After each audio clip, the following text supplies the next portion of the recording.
দেখো এখন রেডি সেডি হয়ে চলে যাচ্ছি মায়ের কাছে। তো মায়ের কাছে যাওয়ার জন্য বেরিয়েছি। আর এই দেখো ওই যে মায়ের মন্দির দেখা যাচ্ছে, এই মাঠটা পেরোলেই মায়ের মন্দির। তো এই দেখো প্রায় এসে গেছি, সামনেই মায়ের মন্দির। মায়ের কোলে উঠে পড়েছে, আর এই দেখো মায়ের মন্দির। তো এখানে আসলে না সত্যি প্রাণটা জুড়িয়ে যায়। এখানে এতটা শান্তি, এখানে বসলে মনে হয় মনের থেকে সব কিছু মুছে গেছে, সব দুঃখ কষ্ট। আর এই যে মা, আর এদিকে আছে শিব ঠাকুরের মন্দির। তো তোমরা সত্যি বলছি এইখানে আসলে না মনের থেকে একটা ভীষণ ঠান্ডা অনুভূতি পায়। আর ওই যে আমার মেয়ে খেলা করছে, আর ওদিকে সব কাজ করে বসেছিলাম একটু। আর এই দেখো সামনে খেলার মাঠ আছে, চারিদিক দিয়ে মাঠে ঘেরা, অনেকটা দূরেই আসতে হয়, মাঠের মাঝখানে মন্দিরটা, খুব সুন্দর জায়গা। আর এই যে এখন দিদিভাই পুজো দিচ্ছে, আর আমার মেয়ে ছুটে যাচ্ছে আর আসছে। সে বলছে আমাকে ফোনটা দাও, মম ফোনটা দাও। আর এই দেখো এখন যাচ্ছি প্রণাম করতে।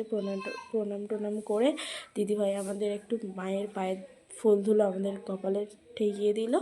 আর আমরা এখন টালা দিয়ে মাকে প্রণাম করে বাড়ির দিকে গেলাম। তোমরা দেখো।